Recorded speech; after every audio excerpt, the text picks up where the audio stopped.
And to mitigate and reduce this hazard, I'm now placing what we call a Section 52 prohibit and restrict notice on the use of fireworks in certain areas bordering Christchurch. This is being put in place to protect and offer a reduction in risk to those areas to the public.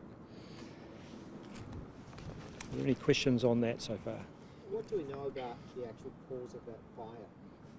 Which one? The fireworks related. Okay, that fire, which started over to my right here, was caused by two youths that have been playing with fireworks, obviously, and experimenting with fireworks, and we're working with police on that process at the moment to see how we go with that investigation. Was it intentional or an accident? That's being worked through with police at this stage, and they'll advise us on where the charges will be laid. When was the last time you took the step to ban fireworks like this? This is unique. This is new legislation for foreign emergency. So since 2017, the Act's been in place. Was probably the second time that we've put a restrict and prohibit notice in place for fireworks. Can you describe conditions? Why have you taken this step? Obviously, you can see that we're expecting quite a lot of high temperatures over the next few days. We have a small lull through the weekend and then another period of high temperatures. This will dry out the bordering areas around Christchurch, particularly the Port Hills, through the peninsula along the New Brighton coast and into Bottle Lake Forest. These are areas we've identified as high risk, and so we're doing our best to mitigate the risk on top of providing additional response capability for those areas. Will the construction company involved yesterday be charged? No, not at this stage. Our preference is to work through and educate people and the public. So we're working with, one of the initiatives is we'll work with the Master Builders Association and try and put some work around safe construction practice around fire risk areas such as you saw yesterday. How would you describe lighting fireworks in this sort of area? It would seem to the common person to be quite idiotic.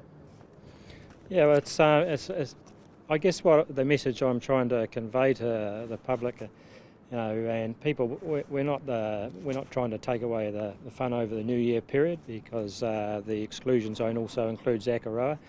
So, but we want people to consider other people's property, and have a think about the effects of what they might be doing. And fireworks in this unpredictable environment is just too much of a risk for us to allow. You talked about the business down there and sort of an education-based approach, and you're just saying that you want people to consider what they're doing. How serious are you about this? How much of this is zero tolerance from things?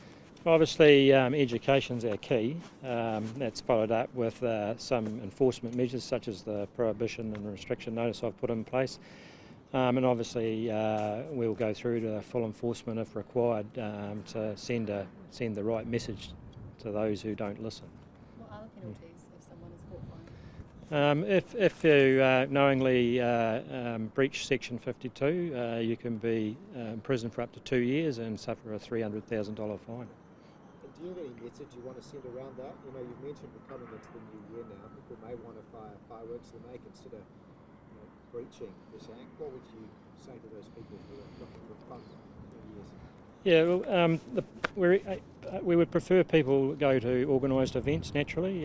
They're a safe environment, they're fun for the family, and everyone can enjoy that. And we're low risk for us, as we do a lot of critiquing of those commercial operators.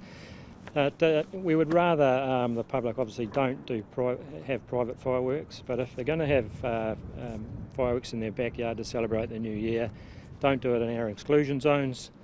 If they're going to do it outside of the exclusion zones, then make sure they have the precautions in place, and they can go onto our website to see what they are and look at those zones. But mainly the advice there is obviously to read the instructions on all fireworks, have some water nearby, and keeps in a safe area, have a supervised area for the children and anyone under the age of 16, and make sure that lighting is done by an adult. So how far could this legislation go? You ban fireworks today. Could we have another fire tomorrow and we're back here next week and you say, well, no barbecues on the Port Hills? What actually could develop from this if things get worse? No, this is a targeted risk reduction process that we're going through. We're not, as I say, trying to ban barbecues.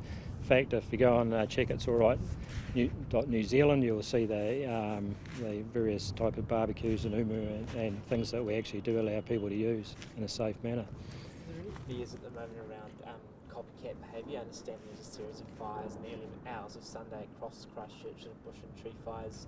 You got to tell me a bit about that? Yeah, so we've had up to 10 suspicious fires over the last week and a half, and we are investigating those, working with the police and looking whether to see there's any linkages in those.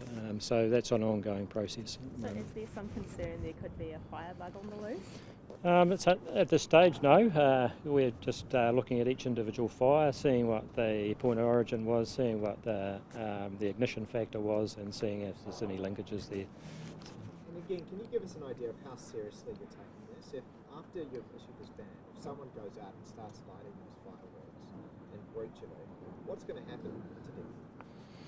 Well, obviously we'll work with the New Zealand Police on that, and we'll work through that normal jurisdiction process there and take it through to the required steps necessary.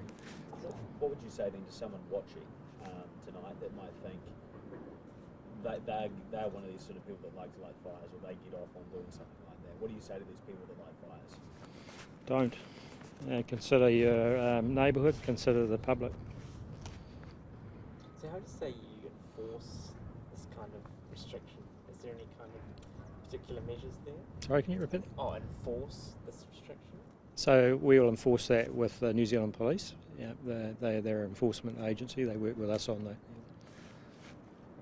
Just finally, Dave, did the cops find these youths, or did someone come forward and did you find fireworks? How did it actually turn out that these kids have been lighting fireworks?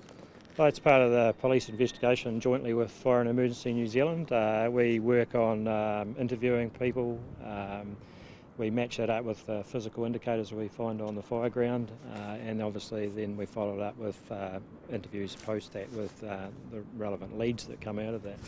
What's happening to them? It's too early to say at this stage, but at the moment that's with the police. Thank you. Thank you. Thanks, mate. Happy with that? Thanks, Yeah, mate. good.